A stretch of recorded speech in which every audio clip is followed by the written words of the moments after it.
All right, let's have Ross Martin lead us off with Coach Longo. All right. My question was a Mac, but I will ask Phil the question here. In terms of rotations, how do you like to rotate in wide receivers, offensive line? What is your strategy? What is maybe, the strategy that Coach Brown likes to employ, and how do y'all kind of do that? So Ross, there's two ways to do it. One is based on going into the game. We kind of know where our players are from a rep count standpoint. So you have sort of a number in mind. You never know how many plays you're going to get in a game. We're already getting fewer plays in games than we did last year because teams are holding the football. So, but percentage-wise, you have a focus. But you want to keep your top players out on the field on 3rd and long. You get down to the red zone, you want your top playmakers on the field. So those things play a part. And then, of course, the war of attrition plays a part. So if we've got De'Ami Brown has covered a lot of ground on 5 or 6 plays, we may, Lonnie may spell him just because he needs it. So I think the fatigue factor and I think the situation in the game or where we are on the field plays a part of that. And so Gillespie does a really good job, as good as anybody had been around, of working through our running backs. And Lonnie does the same thing with the receivers.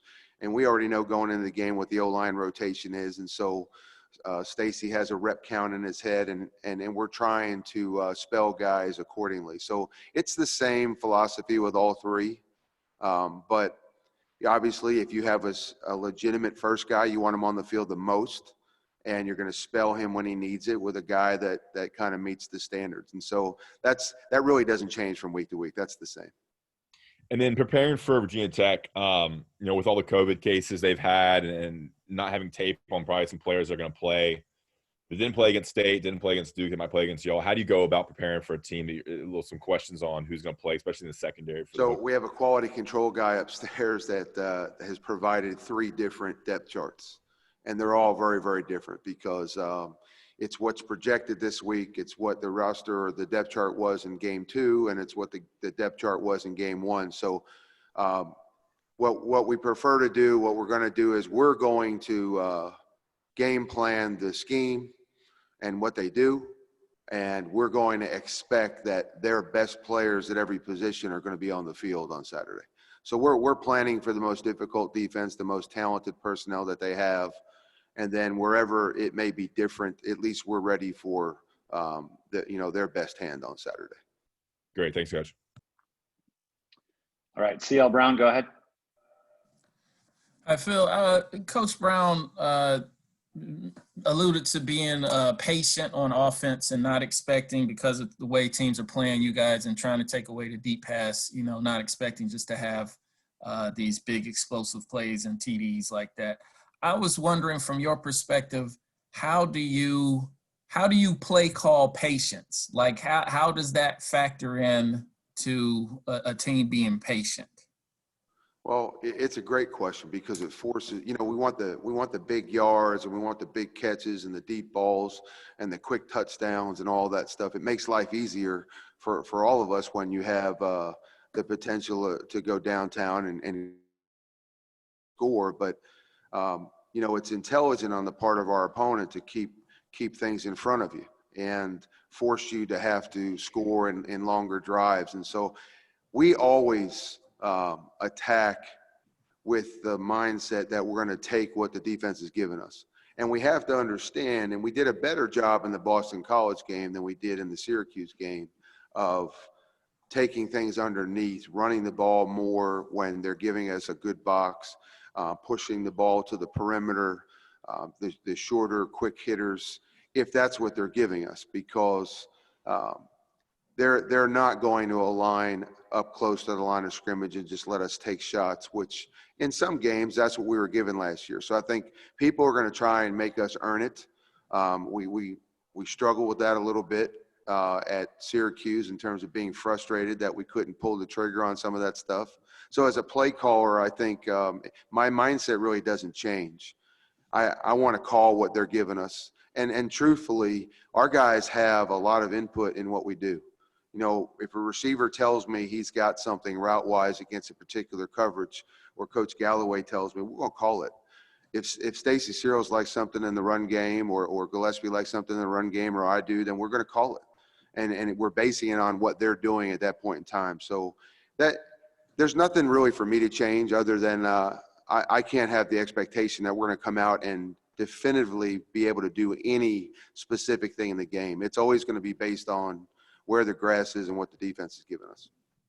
And kind of on that tail end, to that end, Daz has caught 3 balls so far this year, and I was curious if is it a matter of defenses taking him away? Is it a matter of Coach Brown saying, you know, some of his targets went to other receivers that were in the game when he wasn't in the game, or not some of his positions targets went to other guys who were in the game? I just wanted to know kind of like what is it going to take to kind of get him back being a big part of the offense? So we've talked about the distribution in this offense before, and in my experience, most years it winds up playing out nicely where you're getting the ball to most of your guys. It does concern me when we go 2 games and we have a talent like Daz Newsome and he's touched it 3 times. So I think when the distribution isn't falling the way you want to, you pay a little bit more attention to it, and you game plan and scheme to get them to become a bigger part of the game plan. And we will certainly do that with some of the receivers. Now, that ball has gone to our running backs a little bit more the first 2 weeks because that's been what has been given in the game plan. But I think before the season's all said and done, everybody will wind up being a much bigger part of what we're doing. Do I want to earmark plays for Daz and Diami and Garrett Walston? Absolutely, I do. And I think you'll see that change as the season goes on. Thanks, Coach. All right, let's go over to JB Ricks. Hey, Coach, thanks for taking out the time. I guess I have a similar question when it comes to the patience that your team is displaying or not displaying so far through the season. The frustration that has been expressed from Chaz and from Coach Brown that they're getting when they're not blowing teams out. What role can you play with your offense to try to quell those frustrations that they're dealing with and them not displaying themselves on the field? So the first thing I would say is I think probably frustration is too strong of a word. You know, we have guys that are talented and they want to make plays, and they want to contribute because they know they can. And so it's our job as a staff, it's my job as a play caller to make sure that we get the ball to those guys.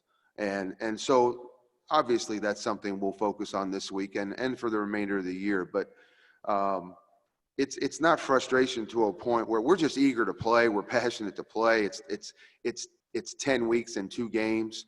You know, I think those opportunities are going to present themselves. The biggest plus right now for us is that we're getting right back out on the field within a week. We haven't done that since November. And to me, the rest of it, as I said, it's going to fall into place, and we're going to get better as we keep playing. And so to me, the opponent isn't as important as the fact that we're getting back out on the field on Saturday, and we don't have to wait 2 or 3 weeks to go do what we do. Thank you, Coach. All right, Emma Steinberg, go ahead, Emma.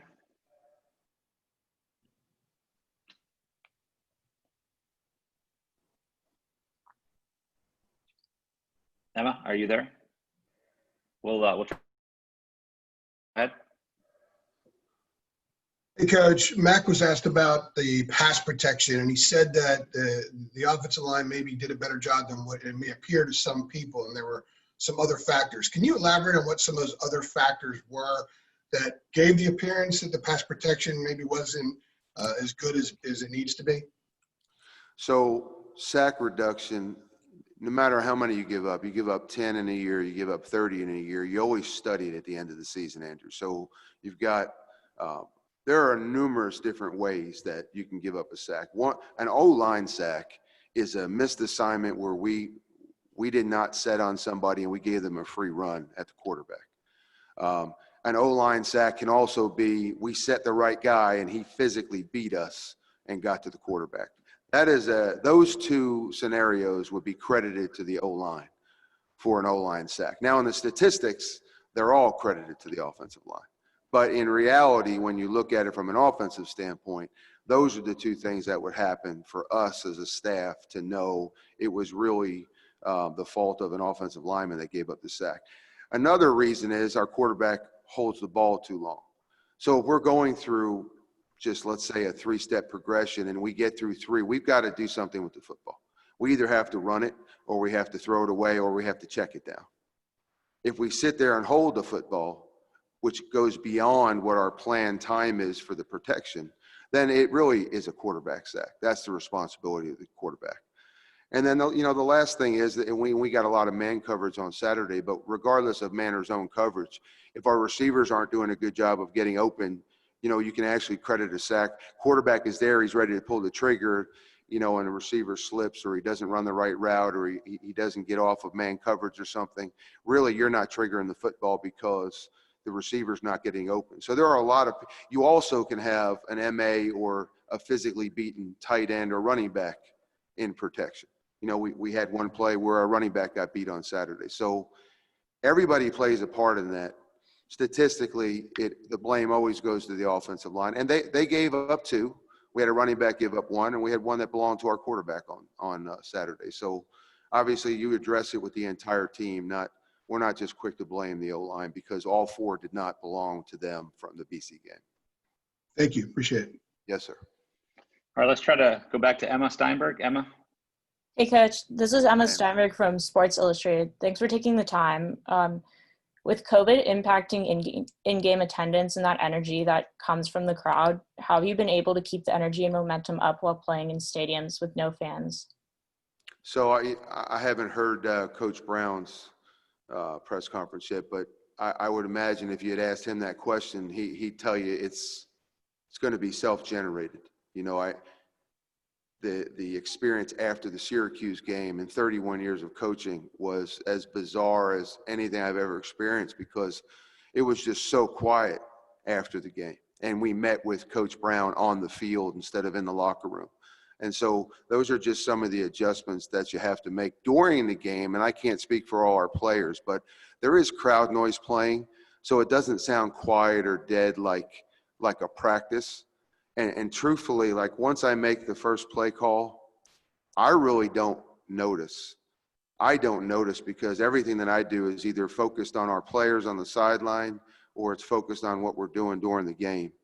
And I can't speak for our players, but I know, think back, which is many years ago, but when I played, I probably wouldn't have noticed then either. I think where you notice it is big third downs in the red zone, where our stadium is rocking because they're all pounding the bleachers on a big down. Those are the points in time in a game where you actually notice the crowd.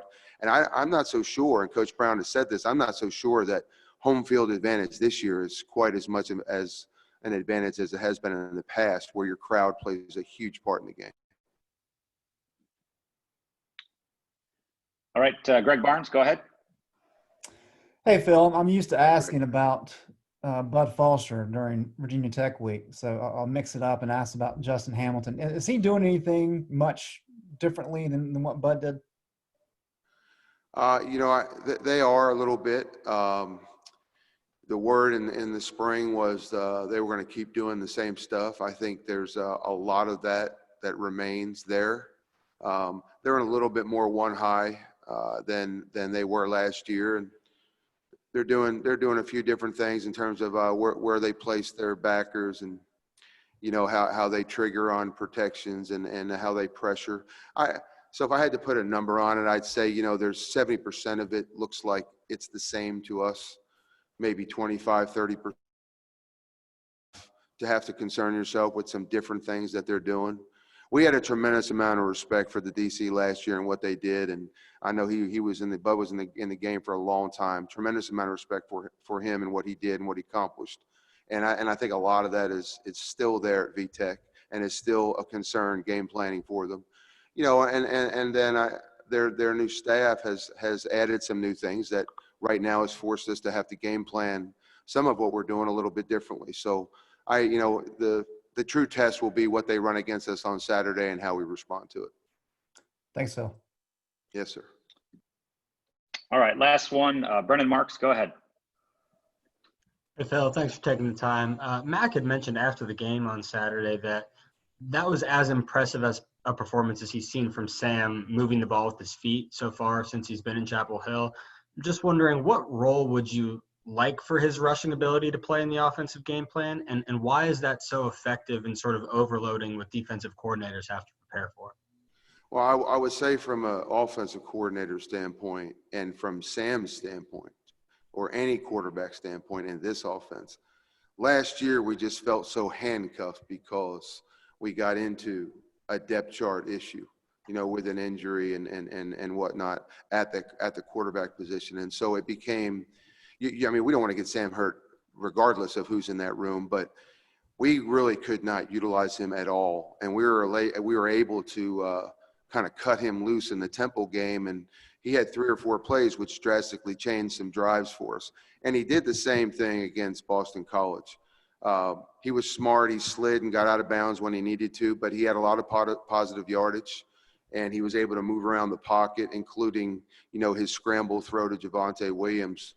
We're going 4 verticals, and he checks it down to the back, and we're in the end zone. So a lot of that was a result of Sam's athletic ability in the pocket. So that's the added aspect. He can pull on runs, okay? We can move him more. We can have a design draw or quarterback run in the game on Saturday now without worrying about it. And we're pushing him. We want him to utilize his feet in the pass game if he can extend the play and make a throw. And he did that a number of times Saturday. So I think that's going to be the added weapon that we have in the offense that we did not enjoy last season. Does some of the physical changes he's made to his body in terms of, slimming down a little, adding on some more of that speed, has that sort of helped with reintegrating that into the offense? Yeah, and Sam is an individual example of our entire team. And I've always said this, especially when I address our offense. I think the best thing about our group right now, because they're mature and they're a high character group, is when we emphasize something with them, we get it that week. So if we need to improve on something in a particular week, they lock in, they get it done, and we're going to do that better the following Saturday. And I think that's why you see the team get better. And Sam's no different. So when we emphasize things in the spring, including his hip flexibility and his weight and his change of direction, he put a lot of time and effort into it, and he was obviously more mobile in the BC game than he was last year because of it. Thank you. Yes, sir.